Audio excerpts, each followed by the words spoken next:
ورحمۃ اللہ وبرکاتہ۔ الحمد للہ نحمده ونصلی علی رسولہ الکریم، اما بعد فاعوذ باللہ من الشیطان الرجیم، بسم اللہ الرحمن الرحیم۔ یا ایھا الذین آمنوا ادخلوا فی السلم کافۃ ولا تتبعوا خطوات الشیطان انہ لکم عدو مبین۔ وقال تعالی ان تجتنبوا کبائر ما تنہون عنہ نکفر عنکم سیئاتکم۔ وقت چونکہ کم ہے، میں آدھا گھنٹہ بیان کروں گا انشاءاللہ، 30 منٹ تو، اور جب میں 30 منٹ یا آدھا گھنٹہ بیان کرتا ہوں تو وہ صحیح بیان ہوتا ہے اکثر، کیونکہ ٹو دا پوائنٹ بات کہنی پڑتی ہے، درمیان میں دائیں بائیں بہت ساری چیزوں کو اسکپ کرنا پڑتا ہے۔ بس چھوڑ دیں اس کو، تکلف کو، یہ تو اور ہوا بھی روک رہا ہے۔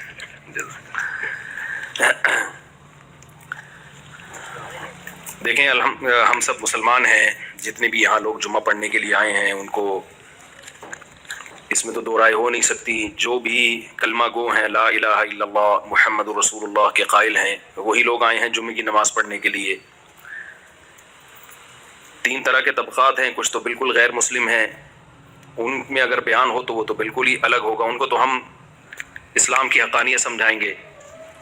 لیکن جو مسلم ہیں ان میں بھی اب دو طرح کے مسلم پیدا ہو گئے ہیں، یعنی پیدا تو نہیں ہوئے، بن گئے ہیں۔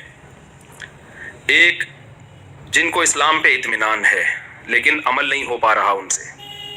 دوسرے وہ لوگ ہیں جن کو اسلام کے بارے میں اب شکوک و شبہات پیدا ہو گئے ہیں، یقین نہیں ہے، اطمینان نہیں ہے، جس کی وجہ سے ان کی زندگیوں میں اب اسلام پہ مضبوطی سے عمل نہیں ہو رہا۔ اچھا، جو اسلام پہ مضبوطی سے عمل کرنے والے لوگ ہیں ان کو بھی اب بہت ساری چیزوں میں کنفیوژن پیدا ہو گئی ہے کہ پتہ نہیں یہ اسلام کا آرڈر ہے بھی یا نہیں ہے۔ ان تمام موضوعات پہ میں بہت دفعہ بات کر چکا ہوں۔ آج جو میں چند باتیں آپ کے سامنے کروں گا وہ یہ ہے کہ اگر آپ کو اسلام کے برحق ہونے کا یقین ہے، قرآن کے برحق ہونے کا یقین ہے، محمد صلی اللہ علیہ وسلم کے برحق ہونے کا یقین ہے، تو اسلام کی بیسک تعلیمات ہیں کیا؟ تو وہ نمبر لگا کے وہ بس آپ کی خدمت میں پیش کروں گا اور پھر پتلی گلی سے نکل جاؤں گا انشاءاللہ۔ کینیڈا میں تو چوڑی گلیاں ہی ہیں، کوئی پتلی گلی نظر نہیں آ رہی، لیکن بہرحال دیکھیں، اسلام کے جو بنیادی احکام ہیں، جب بھی کوئی غیر مسلم اسلام قبول کرتا ہے تو چند بنیادی احکام نبی صلی اللہ علیہ وسلم نے اس کو بتائے ہیں، تو ہم سب کو فوکس کرنے ہیں، اس میں کسی کا کوئی اختلاف نہیں ہے، کیونکہ ہر مسئلے میں آج ایک اختلاف بھی ڈال دیا گیا ہے۔ آپ جب یوٹیوب پہ جائیں گے، ایک اسکالر کیا کہہ رہا ہے، دوسرا اسکالر کیا کہہ رہا ہے، تیسرا اسکالر کیا کہہ رہا ہے، چھوڑ دیں اس کو، چلے گا۔ آپ کے دھوپ پڑی تھی آنکھوں میں؟ اچھا چلے، مرضی ہے، جب آپ تھک جائیں تو ہٹا دیں، مجھے ویسے دھوپ سے کوئی ٹینشن نہیں ہو رہی، آپ کو ہو سکتی ہے ٹینشن دھوپ سے، سوری، ناراض نہ ہو۔ اچھا خیر، تو بیسک تعلیمات تو عزم کریں ہم سب نے ان تعلیمات کو فالو کرنا ہے۔ سب سے پہلے اسلام کا آغاز کس سے ہوتا ہے؟ عقیدہ توحید سے۔ اسلام کی بیس کیا ہے؟ توحید۔ توحید کسے کہتے ہیں، اس کو سمجھنے کی ضرورت ہے۔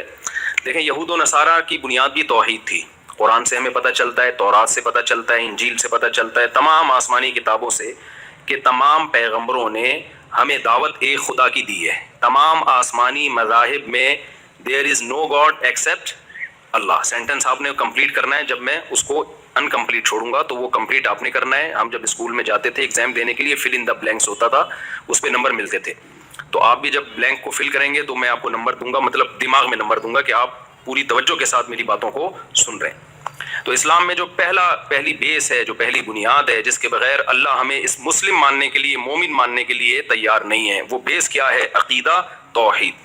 تمام مذاہب کی بیس کیا ہے جو آسمانی مذاہب ہیں؟ عقیدہ، اب کمپلیٹ کر لینا، توحید۔ لیکن گڑبڑ کیا ہوئی ہے؟ دیکھیں، انسان کی ہمیشہ سے عادت رہی ہے کہ کچھ باتیں ایسی ہوتی ہیں جو مشترکہ ہوتی ہیں، اس پہ کوئی کمپرومائز نہیں ہوتا، لیکن جب انسان خواہشات نفسانیہ کا غلام بنتا ہے، یہاں میں کوشش کروں گا بہت ہلکی اردو استعمال کروں، خواہشات نفسانیہ کا غلام تھوڑی گاڑی ہو گئی ہے، تو اچھا وہ تو آپ تو سمجھتے ہیں نا، سارے نہیں سمجھتے، جو ینگ بیٹھے ہیں وہ کہتے ہیں یہ پتہ نہیں خطوطان معدہ میں حالت خانہ جنگی، کیا مطلب ہے اس کا؟ تو جب انسان اپنی خواہشات کے پیچھے بھاگتا ہے، دل کی چاہتوں کے پیچھے بھاگتا ہے، تو وہ کیا کرتا ہے کہ بہت سی چیزوں کی ڈیفینیشن کو چینج کر دیتا ہے۔ پھر وہ مثال کے طور پر، آپ اگر شراب پینا چاہتے ہو, سب کو پتا ہے بری چیز ہے, تو آپ اس کو تھوڑا سا لیبل کیا لگا دو گے, چینج کر دو گے اس کو. آپ کہو گے کہ یہ شراب نہیں ہے. جیسے حدیث میں آتا ہے کہ قرب قیامت میں لوگ شراب کا نام تبدیل کر دیں گے اور دبا کے پینا پلانا شروع کر دیں گے, نام چینج کر دیں گے. چرس کو آپ اینٹی ڈپریشن, چرس تو لوگ یہاں سمجھتے نہیں, لیکن جو انڈیا پاکستان سے ہونے والے ہیں وہ سمجھتے ہوں گے چرس کسے کہتے ہیں, تو اینٹی ڈپریشن نام دے دو گے آپ اس کا. تو اسی طرح خوب اچھی طرح سمجھیں کہ لوگوں نے کیا کیا کہ بہت سے جب مذہبی اسکالر نے جب دیکھا کہ عقیدہ توحید جو قرآن و سنت نے یا تورات اور انجیل نے بیان کیا ہے, اس توحید کے لفظ سے تو لوگوں کو محبت ہے, توحید کے لفظ سے لوگ دستبردار ہونے کے لیے تیار نہیں ہے. لیکن آپ کو پتا ہے مارکیٹ میں پرانی چیزیں نہیں چلتی, مارکیٹ میں ہمیشہ کیا چلتی ہے, اسے بول لینا نئی چیز. جب بھی کوئی نئی چیز مارکیٹ میں آئے گی تو اس کے خریدار بہت ہوں گے. تو عقیدہ توحید نیا نہیں ہے, یہ آدم علیہ السلام کے زمانے سے چلا آ رہا ہے. یہ کہاں سے چلا آ رہا ہے؟ ڈاروین کی نظر میں بندر سے چلا آ رہا ہے, ہماری نظر میں کہاں سے چلا آ رہا ہے؟ آدم علیہ السلام کی. تو آدم علیہ السلام سے عقیدہ توحید چلا آ رہا ہے اور اس کی ڈیفینیشن بھی سیم ہے. اب ہوا یہ تھا کہ جب یہ عقیدہ توحید بیان کیا جاتا تو اٹریکشن ظاہر ختم ہو گئی. تو کچھ لوگوں نے کیا کیا, یہود و نصارہ میں کچھ یہود نے, کچھ عیسائیوں نے, زیادہ کام یہ عیسائیوں نے کیا, انہوں نے ایک نئی چیز مارکیٹ میں لائے کہ حضرت عیسیٰ ابن مریم وہ اللہ کے بیٹے ہیں. تو ظاہر ہے ایک نئی چیز جب مارکیٹ میں آئے گی تو لوگوں کے کان کھڑے ہوں گے نا, تو لوگ سارے ادھر آنا شروع ہو گئے. پھر انہوں نے اس پہ کتابیں لکھی اور وہ ایک پورا عیسائیوں کا فرقہ بن گیا. بھائی یہ تو توحید کے خلاف ہے. انہوں نے کہا نہیں بھی توحید میں یہ کہاں ہے کہ کوئی اللہ کا کوئی بیٹا ہے یا نہیں, خدا تین بھی ہیں ایک بھی ہے. بہرحال وہ جو انہوں نے پوری کتابیں لکھی, کتابوں کی کتابیں سیاہ کر دیں, اور تثلیث کا جو عقیدہ ہے یہ عیسائیت کا حصہ بن گیا. تو نبی صلی اللہ علیہ وسلم نے فرمایا یہود و نصارہ نے جس ٹریک پہ یہود و نصارہ چلے ہیں نا, میری امت بھی اس ٹریک پہ چلے گی. صحیح حدیث ہے یہ.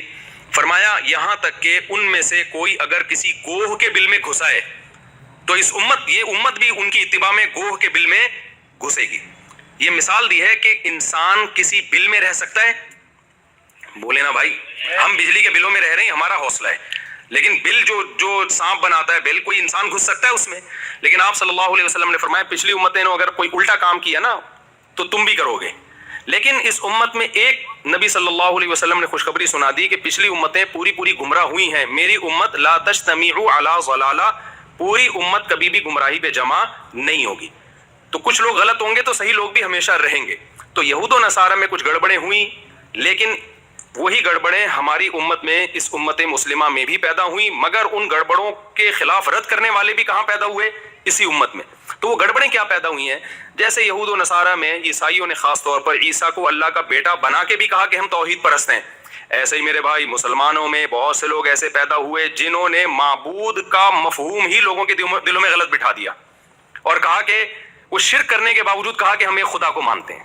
وہ کیسے گڑبڑ ہوئی ہے؟ پہلی بات, انہوں نے کہا کہ دیکھو بھائی, انہوں نے کہا کہ اللہ کے علاوہ بھی مدد طلب کرنا جائز ہے, بازاروں سے بھی مدد مانگ سکتے ہو, نبی سے بھی مدد مانگ سکتے ہو, فرشتوں سے بھی مدد مانگ سکتے ہو. جب اس سے کہا گیا بھائی ایاک نعبد و ایاک نستعین, قرآن تو ہم سے دن میں 5 دفعہ یہ معاہدہ کرواتا ہے, اے اللہ ہم تیری ہی عبادت کرتے ہیں اور ہم تجھ ہی سے مدد طلب کرتے ہیں, تو پھر آپ کسی اور سے مدد کیوں مانگ رہے ہو؟ کیوں کہہ رہے ہو یا علی مدد, یا رسول اللہ مدد, یا غوث آدم مدد, اور مزاروں پہ جا کے سجدے کر کے قبروں کو کیوں پکار رہے ہو آپ؟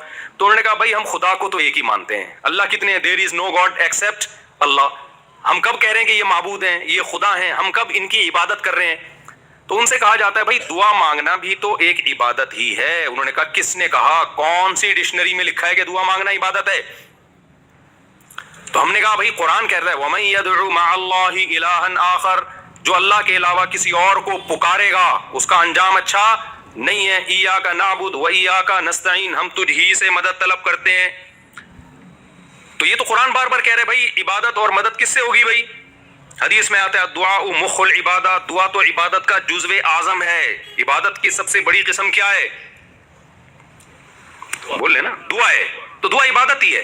تو انہوں نے کہا بھائی دعا عبادت جب بنے گی جب ہم اللہ کے علاوہ کو پکاریں یہ سمجھ کے کہ یہ خود ہماری مدد کرتے ہیں. ہم کہتے ہیں کہ ہم ان کو پکاریں گے, اللہ نے ان کو اختیارات دیے ہوئے ہیں. جیسے حکومت اختیارات بانٹتی ہے نا, دیکھو پاکستان میں پانی کا وزیر الگ ہے جس کا کام ہے پانی نہیں دینا, یعنی سوری دینا. گیس کے وزیر, فری گیس کے وزیر الگ ہے نا, جو بھی مختلف, مجھے تو وزارتوں کی پوری قسموں کے نام نہیں آتے. گٹر کے ڈھکنوں کے وزیر الگ ہیں.